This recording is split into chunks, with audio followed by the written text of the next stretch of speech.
নমস্কার বন্ধুরা, সোমা দা হোম কুকে আপনাকে স্বাগত। চলে এলাম আবার একটা নতুন রেসিপি নিয়ে। সবারই খুব প্রিয় দই মাছ।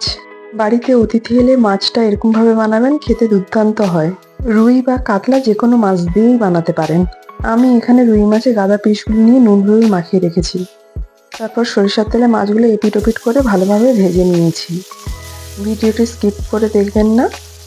আর আমার রেসিপিটি কেমন লাগলো শেষে অবশ্যই জানাতে ভুলবেন না। মাছগুলো সব ভেজে উঠিয়ে নিয়েছি। দই মাছের জন্য আমি একটা মশলা রেডি করে নিচ্ছি। প্রথমে কাশ্মীরি লঙ্কা ঝাল লঙ্কা বেটে নিয়েছি। আমার লঙ্কা গুঁড়োগুলো শেষ হয়েছে তাই বাড়িতেই বানিয়ে নিয়েছি। তারপর দিয়ে দিয়েছি পেঁয়াজ বাটা। লঙ্কা বাটার মিক্সিতে পেঁয়াজটা বেটেছিলাম তাই এরকম লাল হয়ে গেছে। পেঁয়াজের সাথে একটা কাঁচা লঙ্কাও দিয়েছিলাম, একসাথে বেটে নিয়েছি। এবারে দিয়ে দিচ্ছি আদা বাটা আর রসুন বাটা।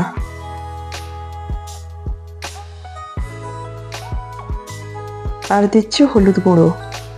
মশলাগুলো একটা বাটিতে মিক্সড করে রেখে দিয়েছি।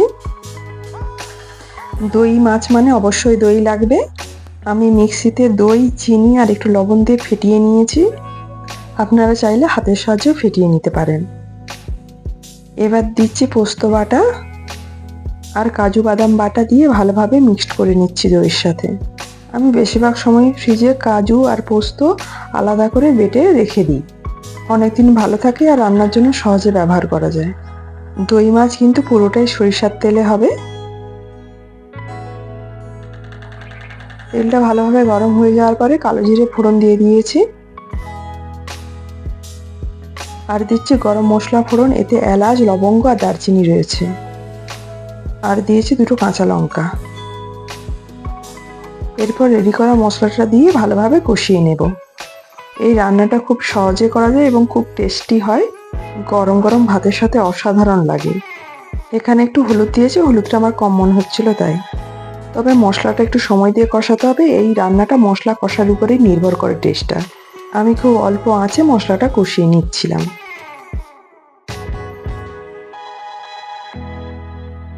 এবার দিয়ে দিচ্ছি দইয়ের মিশ্রণ। দইটা দেওয়ার সময় কয়েকটা জিনিস মনে রাখতে হবে, নাহলে দইটা ফেটে যেতে পারে। এক, দইটা দেওয়ার সময় ফ্লেমটা সিমে রাখতে হবে। আর দুই, দইটা দেওয়ার সাথে সাথে মশলাগুলোর সাথে ভালোভাবে মিক্সড করে নিতে হবে। বাটি ধুয়েও জলটা দিয়ে দিয়েছিলাম।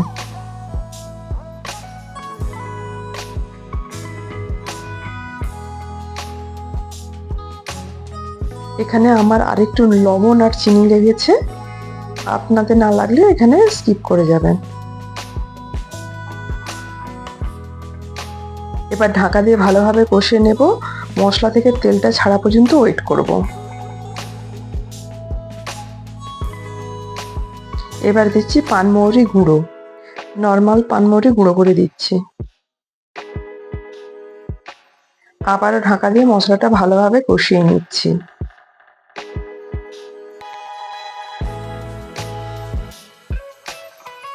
এবার দিচ্ছি একটু জিরে গুঁড়ো আর একটু ধনে গুঁড়ো।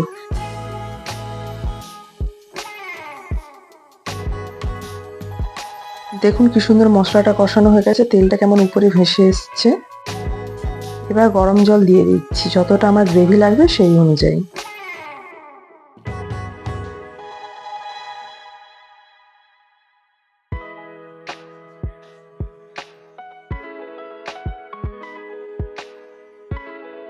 জলটা দেওয়ার পরে গ্রেভিটা একটু ফুটতে দেব।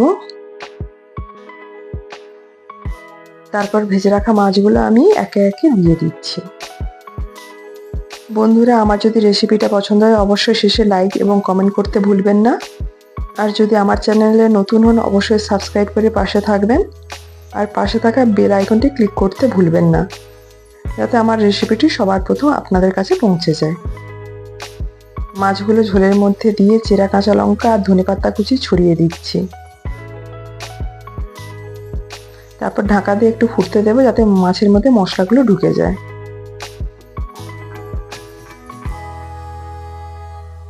দেখুন গ্রেভিটা কি সুন্দর হয়েছে। দই মাছ আমার রেডি হয়ে গেছে। কি সুন্দর গ্রেভির মধ্যে তেলটা ছেড়ে এসছে। এবার উপর থেকে কাঁচা সর্ষের তেল ছড়িয়ে ঢাকা দিয়ে 5 মিনিটের জন্য স্ট্যান্ডিং টাইমে রেখে দেব। মাছগুলো একটা বাউলে তুলে নিয়েছি, এরপর উপর থেকে বেরেস্তা ছড়িয়ে পরিবেশন করব। আপনারা না চাইলে বেরেস্তা ব্যবহার নাও করতে পারেন। সবাইকে ধন্যবাদ এতক্ষণ আমার পাশে থাকার জন্য। দেখা হচ্ছে আবার একটা নতুন রেসিপি নিয়ে। ভালো থাকবেন, সুস্থ থাকবেন। Bye bye.